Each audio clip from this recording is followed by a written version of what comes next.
বন্ধুরা, আজকেই আমাদের ঘরে পুকুরটা মারা হয়েছে আর তাতে কত বড় একটা শোল পড়েছে দেখুন।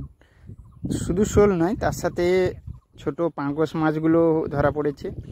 আর এছাড়াও অনেক আরও মাছ ছিল, ফলি মাছ ছিল, তারপর কই মাছ ছিল, ল্যাঠা মাছ তো প্রচুর পরিমাণ ল্যাঠা মাছ। এই বড় একটা শোল মাছ দেখতে পেয়েছে, বড় একটা শোল মাছ দেখতে পেয়েছে।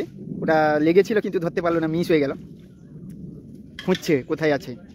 আর প্রচুর মাছ যেগুলো ছিল ধরা হয়ে গেছে, সে মাছগুলো ধরা হয়ে গেছে। এখন খুঁজছে মাছগুলো। এই দেখুন এই যে পাওয়া গেছে শোল মাছটা। এটা হ্যাঁ, শোল মাছটা পাওয়া গেছে। বড় যে শোলটা দেখিয়েছিলাম বন্ধুরা, সে শোলটা দিয়ে ঝোল হবে। ঠিক আছে, সে শোল মাছটা দিয়ে ঝোল হবে।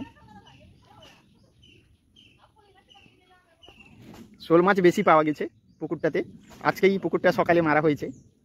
আর প্রচুর ল্যাঠা মাছ, প্রচুর শোল মাছ পাওয়া গেছে। ল্যাঠা আর শোল প্রচুর পাওয়া গেছে। কিছু কই মাছও পাওয়া গেছে। আমি নেমেছিলাম বন্ধুরা, সেই আমার ভিডিওটা আর একবার নামবো, আমি দেখাবো। আর কই মাছ আমি 2-3টে ধরেছি। মাছের সাথে সাথে কিছু গুগলি ছিল, ছোট ছোট গুগলি, সেগুলো আমরা ধরে নিয়েছি। সেগুলো